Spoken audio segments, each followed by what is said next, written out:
Welcome to the Wicked Webs We Weave podcast. I am your host, Ryan McKern. Sit back and dwell in the darkness, mon ami.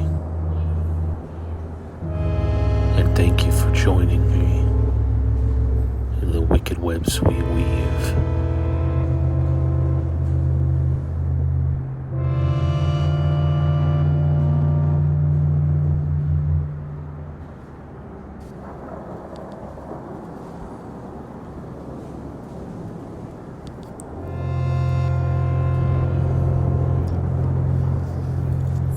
Christmas, many a year ago, a single light fled bright within the Charity Hospital window.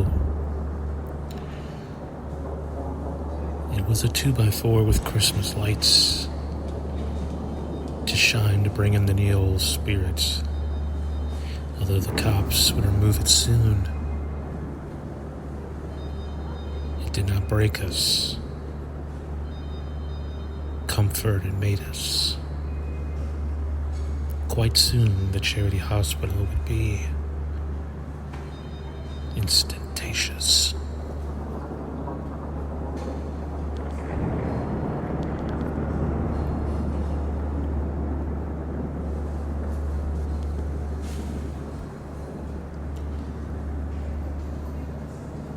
The original New Orleans Charity Hospital was built in 1736 with an endowment from French shipbuilder. The institution wore out or lost the fire.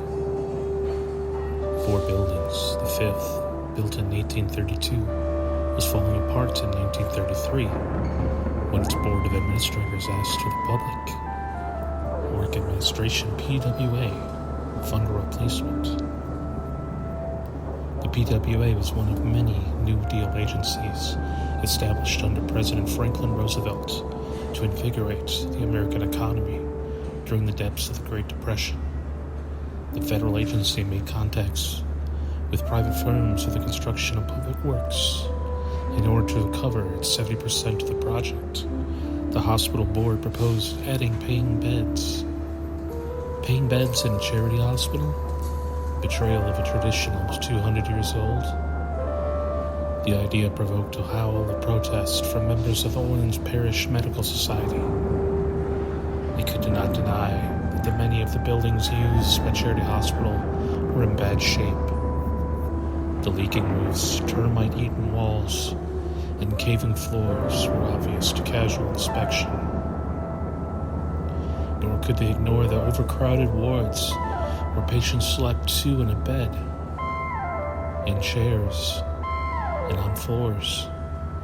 They could, however, agree and argue that the overcrowding was unnecessary.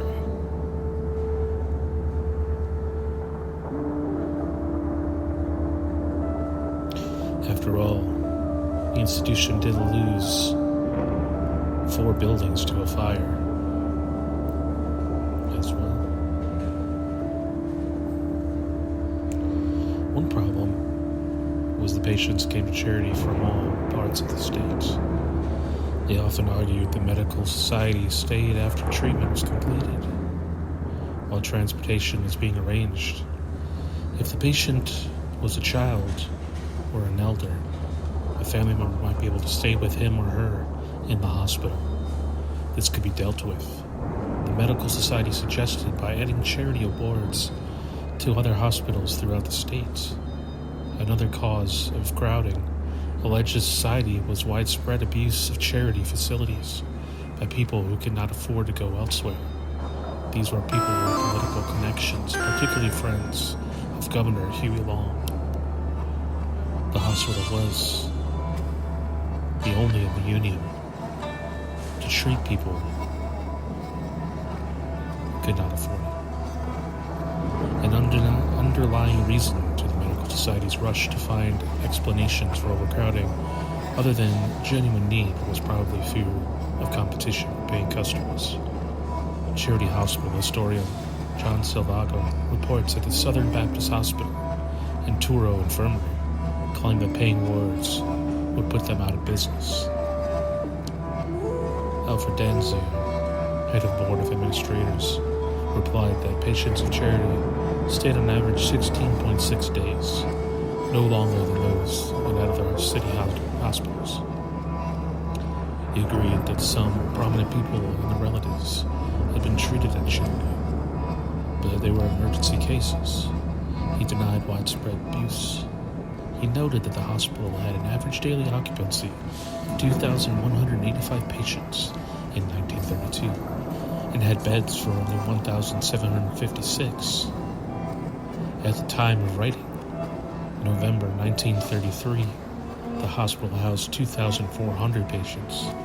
In the preceding 5 years, he said, the number of people served had increased 70%. The proposal was rejected by the PWA in December 1933. The final arrangements were judged inadequate, even the paying beds. The PWA was not sure charity had the authority to issue revenue bonds, nor was it sure the state would pay back on the bonds if the revenue did not meet expectations. The board then made its second attempt. It tried to mollify the opposition by scaling down the size of the proposal, cutting back from $9.85 million to $8 million.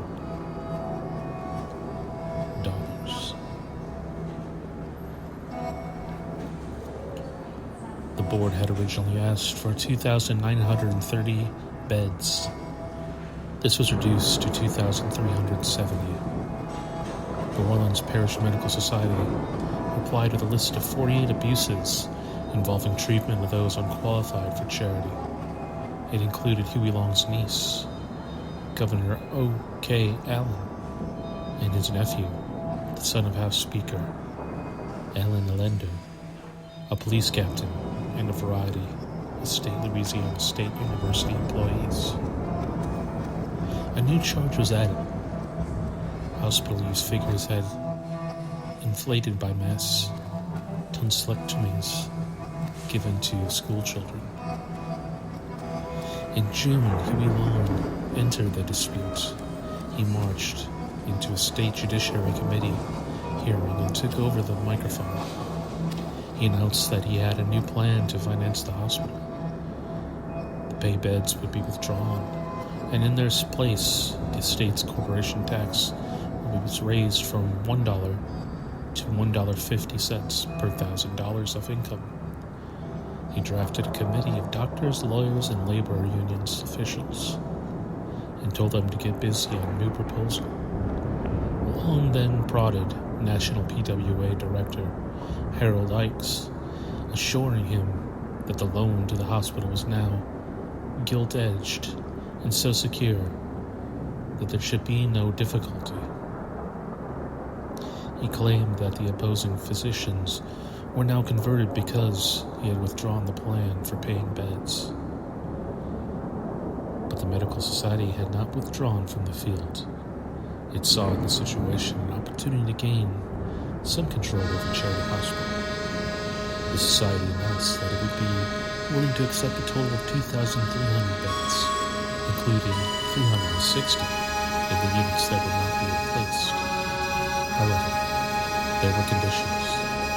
The society wanted 2 members of the hospital board of supervisors appointed from a list approved by the State Medical Society and 2 appointed from the New Orleans Parish Medical Society. It is also wanted to deny the hospital the right to enter into any contracts for medical service. Ike's staff was inclined to favor the project, found little substance in the medical establishment's opposition. State engineer Orloff Henry met with the Orleans Parish Medical Society in August 1934. He found few, if any, of its members has given serious study to the proposed plan. Orloff noted that although the argument of decentralizing charity and dispersing beds throughout the state merit, the medical society had done nothing to realize criticize this proposal. He could find no evidence to support the change, and the charge of mass tonsillitis and other abuses. The 48 alleged political favors covered 6 years. Henry concluded the medical society membership was entirely incompetent to express an opinion. He said that their opposition was motivated by fear of, quote, state medicine and a threat to their financial interests. The concern with the possible completion was clear. The competition and the threat of state medicine was less clear. Unlike other states, Louisiana had a tradition of charity hospitals extending back to 1793. Its physicians had lived comfortably with this. Perhaps the expanding of federal and state government during the early days of the New Deal raised the prospect of greater socialization of health care. However, the arguments between the hospital and the medical society were no longer the main issue. The political situation in the state was near the boiling point. Long had ordered the National Guard to occupy the voter registration headquarters in New Orleans, and its machine guns now faced 400 city policemen across the street in the city hall. Long's battle with the city's entrenched old regulars. The political base had reached the point of possible armed conflict. This is not a situation in which the PWA wanted to pump millions of dollars.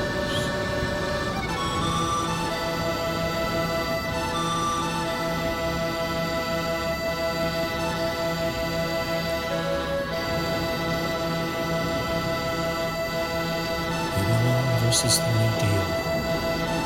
The election of September 1934 was held without violence. However, the factions negotiated a truce and presided over a relatively fair election. Long's forces overwhelmed the old regulars. The troops went home. Some hope remained for approval of the new hospital proposal into 1935. The legislature had authorized charity to issue bonds. The authority, said the PWA, had to be tested by the state Supreme Court. The court was tested and was arranged, and the hospital's authority was upheld on March 22, 1935. But in the following month long, created the State Bond and Tax Board, and Ike's embargo in Orleans, Louisiana's projects. Even though Long wanted the hospital, he wanted even more to be able to keep federal projects out of the hands of his enemies. Belos Smith, an attorney for the hospital, paid a visit to Colonel Horatio Hackett, PWA Assistant Administrator, to promote the project. During their conference, Hackett told Smith not to expect PWA money as long as Huey Long controlled the state. Smith tried to get Hackett to confirm this in writing, but Hackett replied that, quote, the political activities of any one man have nothing to do with the PWA actions, end quote. He did, however, say that he couldn't approve projects where a situation of legal uncertainty exists, such as that had been created in Louisiana.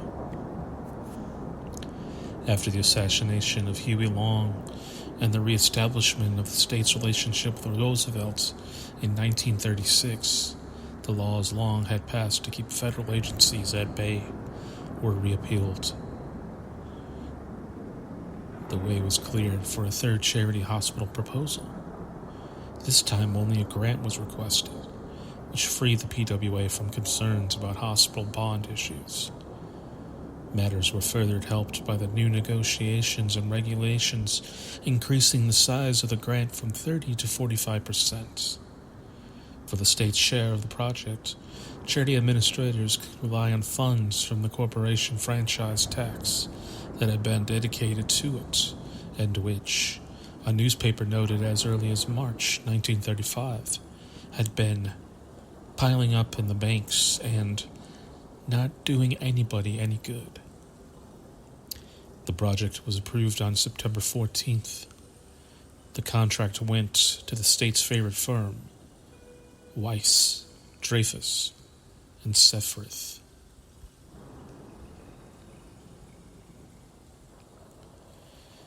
The new hospital was to be the second largest in the country. It would rise 20 stories, the tallest building in the city. With it came a 15-story nurses' building, along with an ambulance house, laundry, incinerator, repair shop, and powerhouse addition. The approved cost of the project was $8 million. It soon appeared that it would actually cost $12.5 million. Governor Richard Leitch got the legislature to come up with the additional $4.5 million. Weiss, Dreyfus, and Seifert wanted their fees increased accordingly. After some consultation and well-known architects around the country, the PWA decided to stick the original contract, allowing 6% on the $8 million. It argued that all the work was done before construction costs went up. However, it had no objection. If the state wished to pay the architects more out of its own funds, the state did.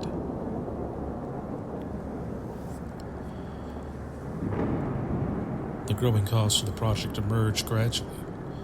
The ambulance house and laundry were built first with some cost overruns. It got worse when the bids were let out for the main building. Orloff Henry decided it was time for a showdown. He stopped the bidding until the state assured him that additional money would be available. The finished building was a grand monument to public health, but it had feet of clay, or more accurately, sand. No one had attempted to erect such a large building on New Orleans' spongy soil, so it was not altogether a surprise when Big Charity began to sink. By January 1939, it was 9 inches below its starting point, more than 2.5 times the average sediment in the city. Cracks, separations, and distortions proliferated, and the PWA regional engineer Alexander Allaire became concerned that the building structure's steel frame might be damaged. Allaire, PWA chief engineer Harry M. Brown, and resident engineer inspector Edmund B. Mason met with architects Weiss and Seifert. Brown found them quite complacent. Consultants were sought. Carl Zerge of Harvard University was retained at $75 an hour. Weiss agreed to pay the fee, probably gnashing his teeth. Allaire wanted a structural man, so Hardy Cross of Yale University was hired. His services were secured for a lump sum of $6,000. Test borings cost another $4,651.50. Zerge concluded the architects were not at fault. Longer pilings, which some critics said should have been used, were helped and would not have helped, according to professionals. The gradual consultation of material under them would have happened in any case. Cross affirmed that the structure's steel was undamaged. It would, however, require another $70,000 to repair the building. By the end of 1939, the building had sunk 12 3/4 inches and was still going. Zerge had originally thought that 80% of settlement had occurred. In his final report, he received and revised it to a 70% and predicted it might continue until 1950 to keep sinking. He was right about the percentage, but overly conservative about the time. The building would continue to sink for another 3.5 years, coming to rest almost 18 inches down. Rumors that the second story had now become the entry level were a slight exaggeration. The Ivy League experts did not impress everyone. Charles Fowler, an engineer who had been among those originally recommended for the inspection, called the reports a whitewash and proclaimed himself willing to straighten things out for only $2,500. He claimed experience on more than 4,000 projects from 1886 to 1939 and to have authored 30 books. He had known what he was doing. But had he known what he was doing, it would have been a bargain. We'll never know. Despite his impressive credentials, the PWI declared the offer and declined him.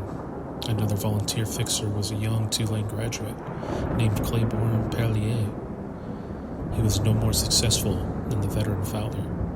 The crisis passed. The experts were paid and went home to England.